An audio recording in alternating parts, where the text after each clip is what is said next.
Hello, welcome back sa akin channel. For today's video, ipapakita ko po sa inyo ang aking helmet motovlogging setup. Hinintay ko po muna na makabili ako ng bagong helmet bago ko po gawin ang video na ito. Pero matagal ko na po sanang gustong gawin ang video na ito. Yun nga po, mas maganda kasi kung bago po ang ating helmet. Yun nga po, isa-isahin ko po ang mga binili ko pong mga gamit para po sa ating motovlogging helmet setup. Ang unang-una po ay yung kailangan natin helmet. Yun nga po, itong nabanggit ko sa aking naunang vlog. Bumili po tayo ng helmet, ang Angel Gile helmet. Doon po sa shop ni Sir Reed sa Angeles City, Pampanga. Yan, ito po ay nagkakahalaga ng 3,700 pesos. Pero binigyan po tayo ng discount kaya nakuha natin ng 3,500 pesos. Yan po, ang unang kailangan natin, itong helmet. Yan, may listahan po ako dito ng mga binili o in-order ko po sa Lazada o Shopee na gagamitin para sa helmet motovlogging setup. Yan po, unang-una itong helmet. Pangalawa po yung sasabihin ko rin po yung mga presyo niya. Yan nga po yung una ko na sinabi, itong helmet na nagkakahalaga ng 3,500 pesos. Itong susunod po, itong helmet chin mount. Ito po, kinabit na po natin. Nagkakahalaga po siya ng 300 pesos. At ito pong extension niya, kinuha ko lang po sa dati kong camera. At ang susunod pong babanggitin natin ay ang action camera na GoPro Hero 8 Black na nabili ko po almost 2 years na po. In-order ko po ito sa Lazada na 16,000 pesos galing po sa Hong Kong. Mga almost 1 week din po bago dumating ang in-order kong ito. Ito po yung GoPro Hero 8 Black. May 4K videos na po siya at 2 times yung stability niya. Kaya po pag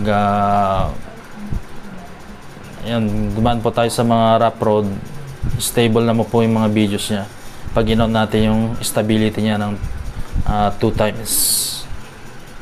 Yan po. Tapos papakita po natin ang casing, vlogging casing, yung GoPro casing niya, yung Ulanzi G8-9 vlogging case. Nagkakahalaga po siya ng 400 pesos. Yan, dyan po natin ilalagay yung para protection niya, itong GoPro. Tapos kakabit po natin sa chin mount. Yan po. Susunod yung GoPro microphone adapter. Ito po yung GoPro microphone adapter. Bali nabili ko po siya ng second hand. Nagkakahalaga po siya ng 2,750 pesos. Pero pag bago pong nabili nyo ito, nasa 5,000 to 6,000 pesos. Yan po, in-order din po natin sa Lazada. Second hand po. Susunod ay ang Boya microphone BY-MM1. Ito po yung Boya microphone natin na kinokonekta po natin sa action camera. Ito po yung setup sa helmet. Pwedeng i-fix na po sa loob ng helmet. Bali ang ginagawa ko po kasi ito, pinapaikot ko lang po dito sa connector po natin dito sa chin mount at tinatanggal ko rin po. Yan, nakasaksak po sa microphone adapter. Yan, tapos kiniklip ko po dito yung pinaka mic nya. Yan, nasa sa inyo po kung anong mas gusto nyo, yung nakapix o yung tinatanggal. Bali, nagkakahalaga po ito ng 550 pesos. At ang susunod naman po ay ang charger po ng batteries, dahil bumili pa ako ng extra batteries ng GoPro Hero 8 Black. Yan, GoPro Hero 8 Black. Yan po, set na po yan. 2 batteries at isang charger.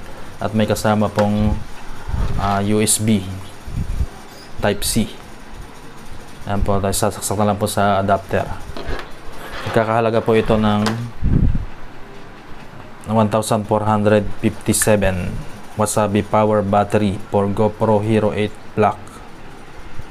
Yan, 1,457 pesos. At ang susunod po ay ang Samsung Evo Plus Micro SD. Ito Samsung po, 256 gigabytes. 256 gigabytes.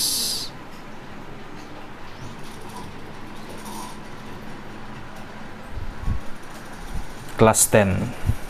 At supported niya na po ang 4K Ultra HD. Yan po, kailangan class 10 po ang bibili natin para supported po at malinaw yung videos. Nagkakahalaga naman po ito ng 1,699 pesos. Yun, sa kabuuan po, ang buo pong halaga na nagastos po natin ay umabot po ng 26,656 pesos. Yan, matapos po nating maipakita ang kabuuan pong mga nagastos natin, mga in-order po natin mga po sa ating helmet motovlogging setup. Papakita ko naman po ngayon kung paano po ang pagsisetup itong mga gamit na in-order po natin. Simulan po natin dito sa vlogging case ng action camera, itong GoPro Hero 8, itong Ulanzi vlogging case.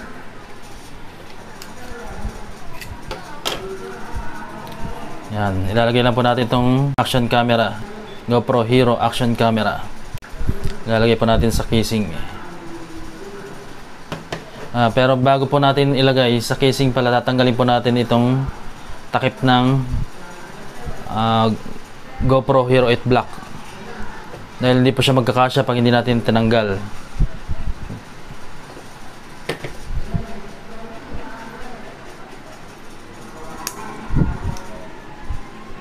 Yan po ang pagtatanggal niya.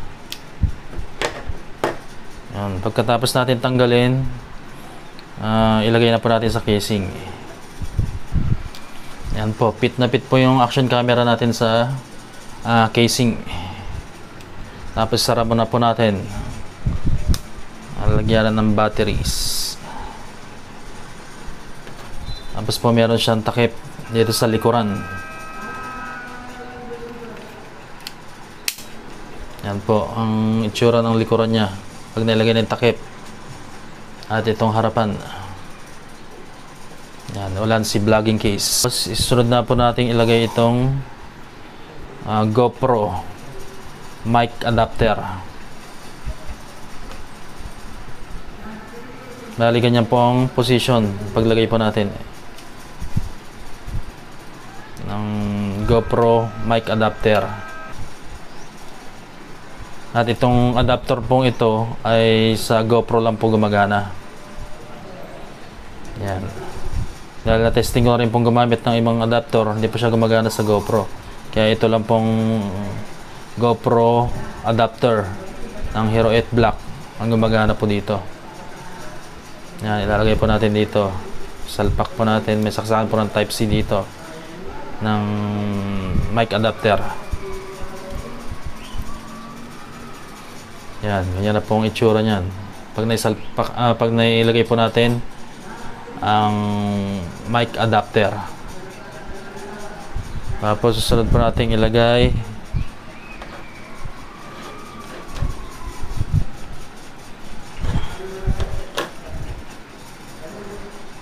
ito. Pwede din po ilagay natin ito sa lens niya, cover po ng lens. Kasama na rin po sa vlogging case.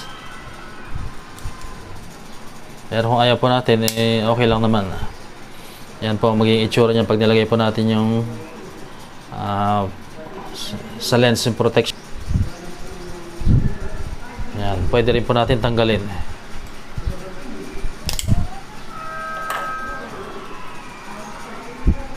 Yan, pwede na po natin ilagay sa helmet chin mount.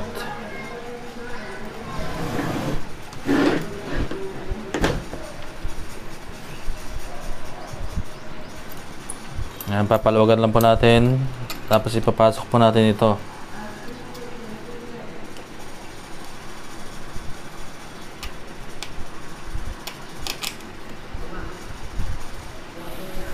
Yan.